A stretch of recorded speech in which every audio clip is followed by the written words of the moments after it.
راستی صحبت ها را گوش کردم. البته موضوع دیگر معلوم است برای هر یکی ما و شما. قضیه در برابر هر کشوری که نباشه قضیه انسانی است و در یک کشور جنگ می رود و کشورها را دو تقسیم شدند. کشورها دو تقسیم شدند. بله در این مسئله فرقی نداره کدام کشور طرف کدام کشور است. بحث این نیست. من واقعا تا حاضر یک نقطه برام بسیار نافهمه است چرا تمام دنیا قریب اکثریت کشورهایی که خب روابط دیپلماسی دارن با کشور روسیه یا اینکه با اوکراین و یا که تصمیم گیرنده هستند و یک نفوذ دارن در همین قضیه خاموش نایستادن، ولی حکومت رحمانوف تا این همی دمی که ما و شما قرار داریم خاموش است. واقعا برام یک علامت سوال است که برای چی، در حالی که من دیروز هم گفته بودم که هیچ منطقی نیست که یک حکومتی که وابسته خود کشور روسیه است، ما میدونیم که امام علی رحمانوف یک وابسته است، این در این شکل نیست کسی این کار میکنه و یا که سیاستمدار نیست و که از این عالم نیست و که اصلا از سیاست بوی نمیبره. امام علی رحمانوف با تمام مسئولیت وابسته ملیت روسیه و بعضی از کشورهای دیگر هست، ولی سهمیه زیادتر رحمانوف در دست روسیه است. رحمانوف یک شرکتی است که روسیه سهمیه‌اش خریدگی است. ولی چرا خاموشیش یک طرف کو در این قضیه حرفی نمیزنن، ولی یک مراجعت حتی برای شهروندانی که در دو سمت جنگ مونده نمیکنن، لااقل وزارت کارهای خارجی و یا که سفارتخانه‌ای که در روسیه و در اوکراین رادیوی آزادی حرف میزنه، از یک پیروز حرف میزنه، بامداد حرف میزنه، یک حرکت و یک حزب سیاسی حرف میزنه، ولی حکومت با طور رسمی حرف نمیزنه. این واقعا برام یک علامت سوال است که برای چی؟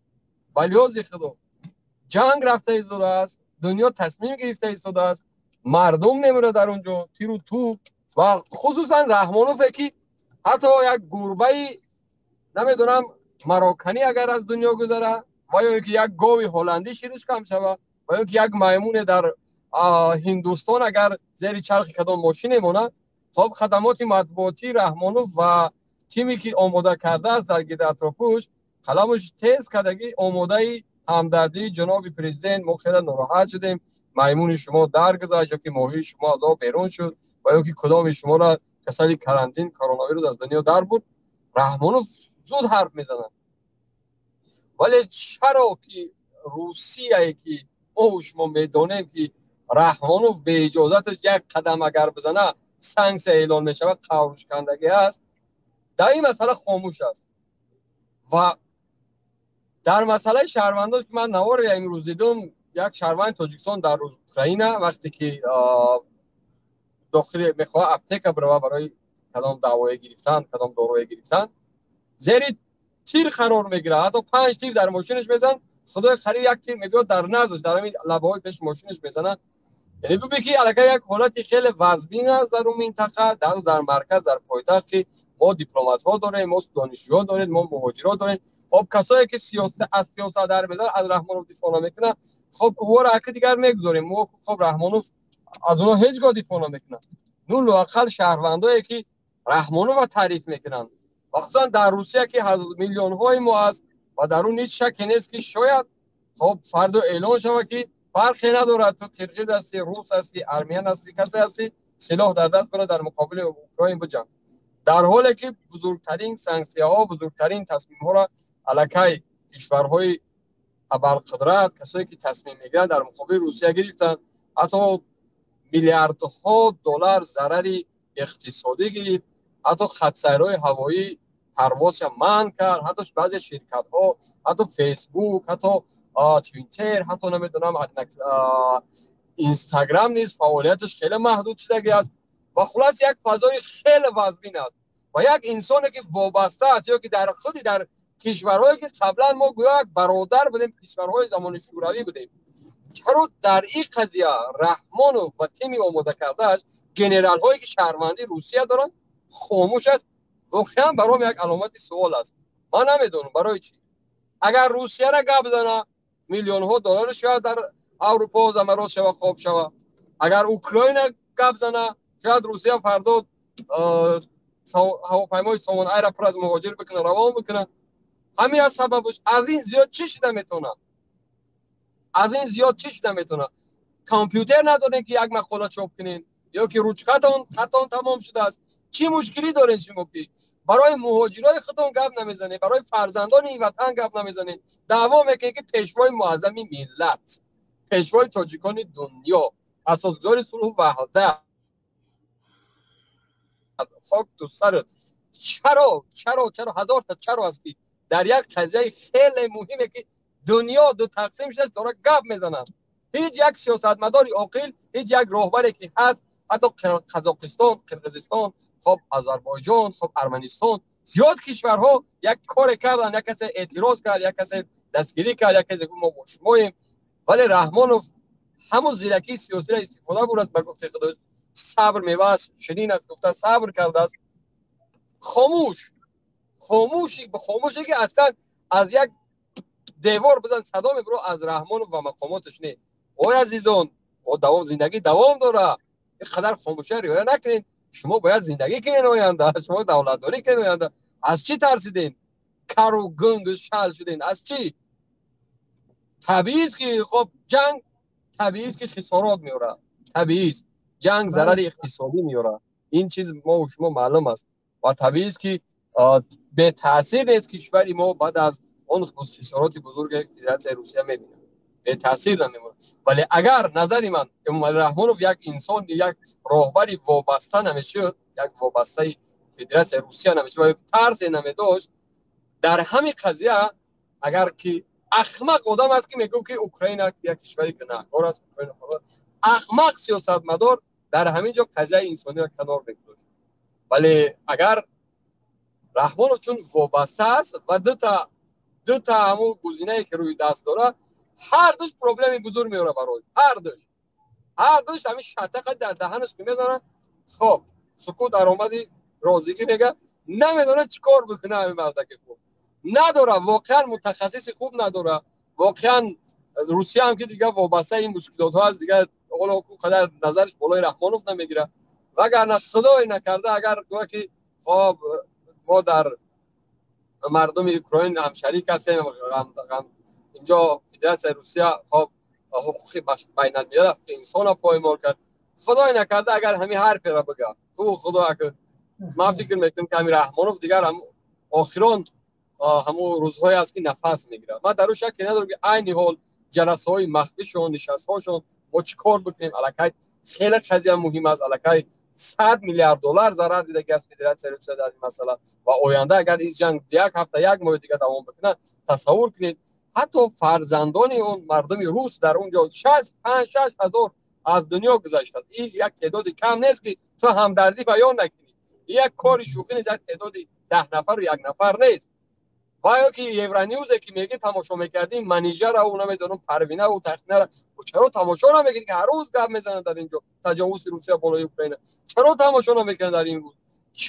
چرا وقتی که در افغانستان مشکلات شد زود خدمات تو آماده بود، هر روز یک مطلب پیشنهاد میکرد؟ چرا زمانی که روسیه برای پیشنهاد میکرد در مقابل طالب گپ زدن، در اینجا هستم من اینجا سرشون مال میتون گپ میزد.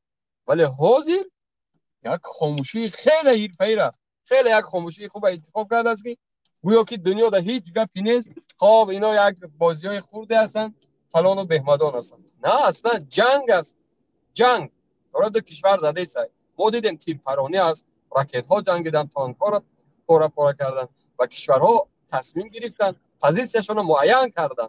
من در این پوزیشن هستم، و اما تاجیکستان همچون یک کشوری صاحب استقلال میگیم ما، همچون یک کشوری که مستقل است میگیم ما، در این قضیه بشری، در این قضیه خیلی مهم خاموش. چرا؟ من واقعا جوابش از همین دو وریانت جواب صحیح من یافته نمیتونم که چرا. برای من اگر یکم سیاستمدار، یکم نمیدونم روزنامه‌نگار، کدام طرفداری رحمانوف دیگر او چرتکات نمونه که شما جنگ میخواین، انا در کشور جنگ، شما اوکراین میخواین. این گپا یک فلشکای هستن که سال 2013 و 14 و 15 از فیتای براتون زکاس کردن، در ماینوی سرتون زدن. این گپا کار نمیبیو.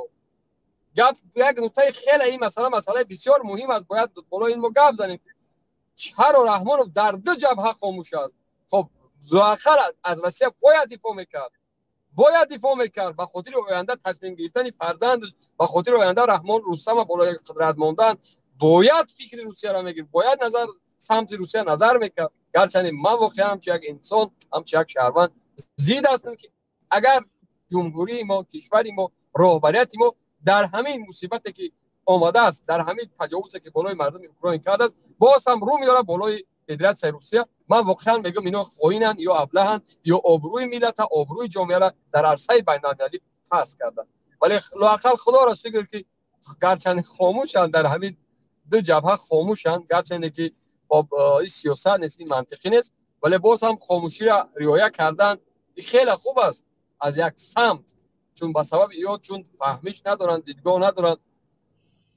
ما بود خلام چون بود و گویا که خب فدراسیون روسیه ما خطیم، خدای نکره با سربازای نیمجانک که ما داریم، خدای نکره اونها را بارایی بکنن مرز اوکراین به جنگن با فلگ تاجیکی.